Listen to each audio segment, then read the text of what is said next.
trying to feminize the black man right now. Salute to all my fathers out there that's standing on the business, because I understand wholeheartedly where you coming from, because it's a journey every day. I have more money than I ever had. I'm a millionaire right now, and I got one bitch.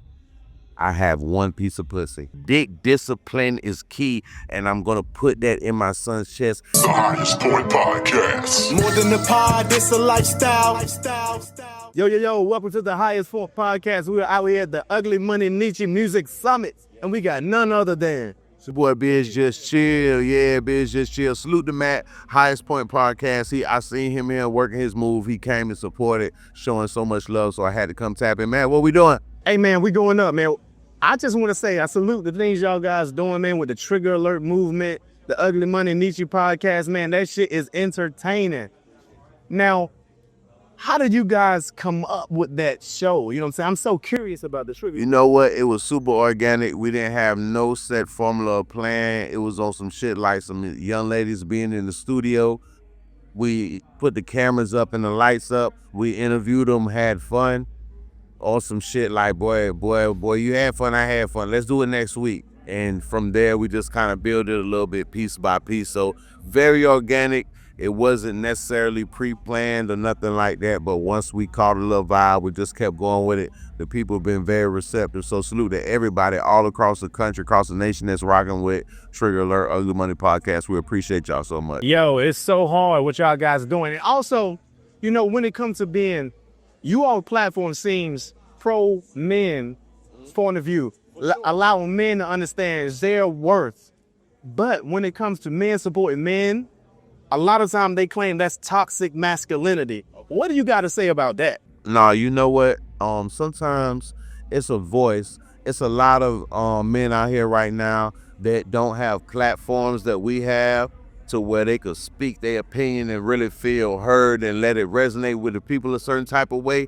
So we're just a voice for the men. And like I say, we started organic on some chill shit, but it turned into the DMs, turned into, man, hey, I'm sitting here talking to my girl about accountability and boom, boom, boom. So it started fun, but then it turned into like, wow, we starting to really, like, you know what I'm saying, push a line with the men where they like getting their point across. They opening up certain conversations with their women, and they getting on certain levels and topics, and it kind of stems from the show. So that's the part of it I love. I love that. Yeah, that's real, man, because those conversations so important.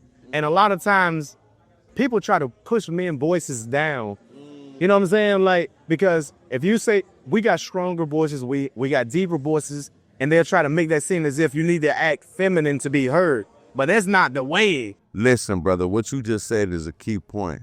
Trying to feminize the black man right now is, I don't know why, but that is the wave. Yeah. Now, that's why what we do is so important, because we speak from the place of strong black men, providers, protectors, you know, and we try to put, it's old school, we on some black love shit. We telling them the same shit grandma used to say, don't be fast, don't goddamn keep your business in the street, our delivery's a little different than grandma, but so it comes from a good place. So, you know, the delivery might be a little bit harsh, but it comes from a good place, so it's received a certain type of way. You know what I'm saying? Yeah, absolutely. For sure.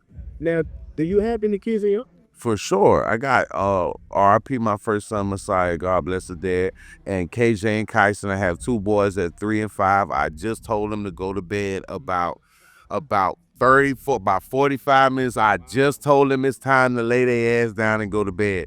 Salute to all the fathers that are in this industry, in this entertainment industry.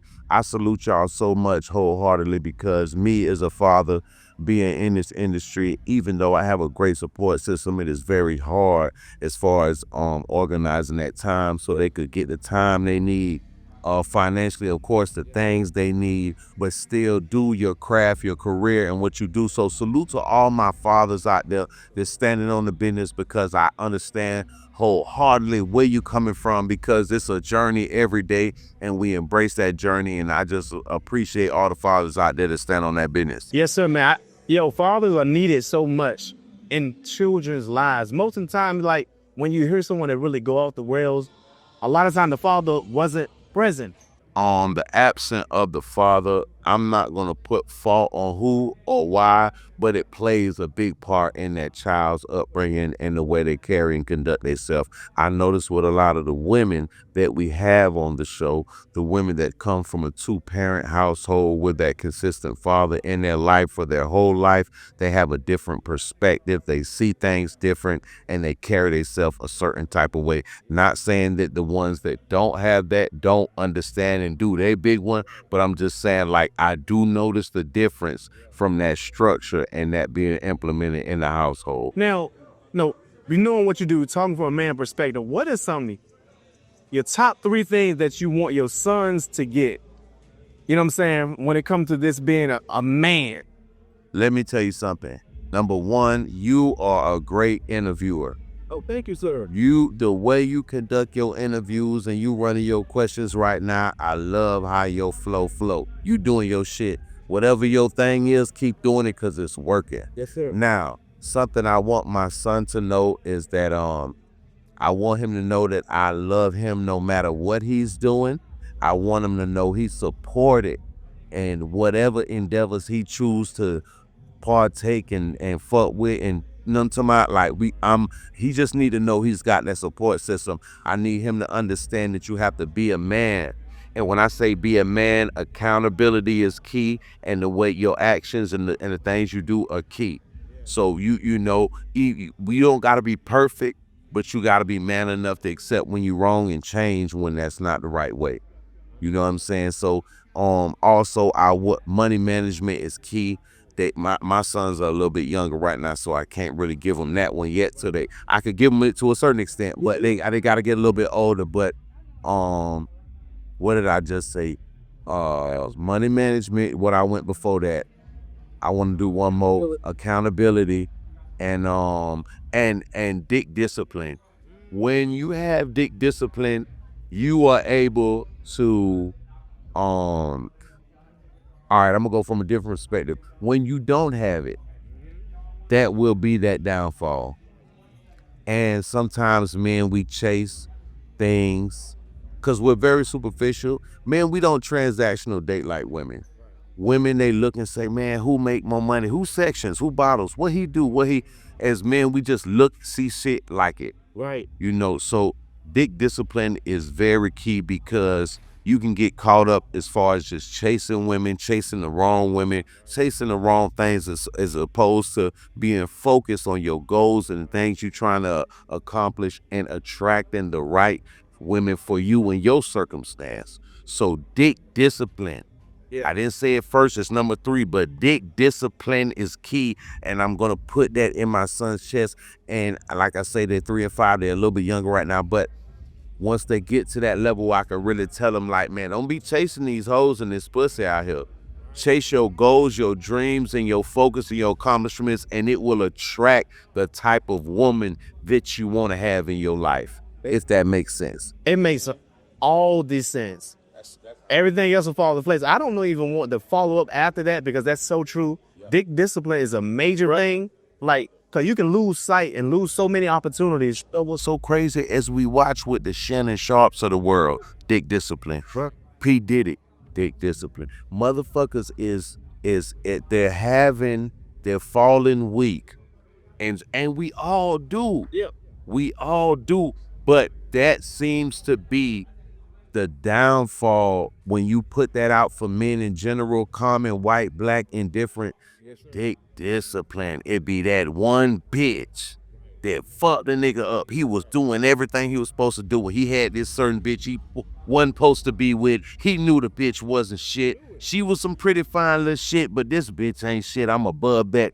Didn't have the dick discipline, still did it and suffered the consequences. Dick discipline is something that not only I'm gonna install in my sons, is that as black men, we have to install in our men, because our children, before they become men, because, man, a lot of niggas is taking a fall. Too many. Behind pussy. And it's to see the extent of it. You look at Diddy right now, I seen a quote where the judge say, man, I understand that he's not a good person and he's very controlling and he needs counseling and he's on drugs, but this ain't a Rico. This ain't a, you get what I'm saying? Dick discipline, brother. I guarantee you if P. Diddy had a wife and kids like Jay-Z, he wouldn't be in this predicament. Not at all. Because that wife and them kids and that stability and that structure and that backbone takes you out of so many situations and circumstances. If Diddy had a little bit more dick discipline, he would be good. Respectfully, he's a great businessman, entrepreneur, all of these things. But if he had a little bit more discipline when it comes to these bitches and getting some pussy, he wouldn't be. 100%. Yeah, 100%. Let me tell you something. Other than my gear that I brought here, you know something else that was more important that I traveled from North Carolina to here? Talk to me, Matt. I brought my wife. And that is a security of dick discipline. Brother, you know what? And it's one of my personal friends. He's a good friend of mine. I'm not gonna say his name. I'm gonna keep his business private. I was standing on his balcony with him. We was in a condo, $350,000 for this condo, respectfully. He said, hey, Bizz, I have more money than I ever had. I'm a millionaire right now, and I got one bitch. I have one piece of pussy. I don't have 10 girls, 5. I don't got a side. And I had to embrace the information he was giving me because he was showing me dick discipline, not showing me pause. Whoa. He was showing me dick. Whoa. He was showing me the way that he was letting me know that, man, when you can lock in and focus, you get you that queen, because you don't become a king until you get that queen. That black woman, and let me say black woman because we're never going to disrespect our black woman and feel like we need to go to another race or no. Listen, that black woman provides that structure, that discipline, and that motivational drive to do what, you get what I'm saying? So dick discipline, you got to understand, fellas, get your money, do your shit. Don't get caught up in chasing this pussy, chasing these women. If you're a single man out here, do your shit, but get yourself together as a man, and so you can have the best of the best out here whenever you pop out. You know what I'm talking about? The Bizz. On God. How can people follow you and tap in? If you want to follow me, hit me on all platforms. Bizz Just Chill, BIZZJUSTCHILL. Matt, I appreciate you tapping in with me. I appreciate you coming to support our platform and what we have going on. And anytime you need us to come and tap in, I don't give a fuck if it's in North Carolina, because my guy right here, he's from Raleigh, North Carolina. He's there all the time. So shout out North Carolina, Raleigh. My guy Stan, that's his spot. He's there every other goddamn midday. Brother, we will always push up, come tap in, come fuck with your program. The highest point, we appreciate y'all. I salute what you're doing, and you're not sitting at the crib waiting for it to come to you. You putting your feet to the creek. You getting outside, you networking and doing what you're supposed to do. From us to you, we support it. Anything we could do to help the process of the program, I'm fucking. Yes, sir. Hey, and you got my support 100% as well. 1,000. Like, for real. Let's Sport Podcast, your boy Bizz Just Chill. It's that motherfucking ugly money. You dig? The biggest ever. Yes, indeed. Until next time, y'all hold it down. Don't let it hold you. Peace. The Highest Point Podcast. More than a pod, it's a lifestyle.